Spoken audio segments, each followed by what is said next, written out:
As a personal injury lawyer in South Florida, oftentimes I'm asked about how I handle cases when someone's injured in an Uber or a Lyft accident. And that's because in the last few years, there's been a dramatic increase in the number of Uber and Lyft cars on the road, no question about it. With more cars on the road, there's going to be more accidents and there's going to be more injuries. I think a major issue that you see with Uber and Lyft drivers is that these are not professional drivers. They don't have a lot of experience driving. They don't even necessarily know where they're going. And they're constantly looking at their GPS. So they're distracted and there's going to be accidents, and certainly there are. When these accidents happen and there's an injury, you have to hire a lawyer that has experience handling these kinds of cases. The most important thing in an Uber or a Lyft accident is to figure out who's at fault. Is it the Uber or the Lyft driver?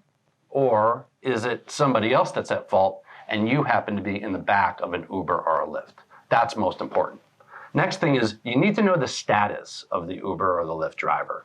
So was this Uber or Lyft driver just logged into their network and waiting for a ride? Or were they actually locked into a ride going to pick up a customer or engaged in driving a customer from point A to point B?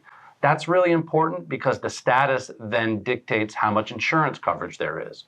And when there's a catastrophic injury or really any kind of injury, you want to make sure that there's sufficient insurance coverage. That's a big part of a case. Here we have the experience to figure out what kind of case that we're dealing with, figure out how much insurance is available, figuring out if it's an Uber or a Lyft case, who's at fault, and the type of insurance coverage. One other area that's extremely important in the realm of Uber and Lyft cases is Uber Eats. A client of ours just recently was in a serious accident. She was catastrophically injured. And at first it appeared that the at-fault driver had no insurance. During our investigation, we figured out that the person who was at fault was actually driving for Uber Eats. Because there was insurance coverage through Uber Eats, we were able to pursue that case, litigate that case, and maximize our client's recovery. At our law firm, we are focused primarily and exclusively on personal injury and wrongful death cases. We're available 24/7 for a consultation. There's absolutely no fee unless we're able to recover money for you.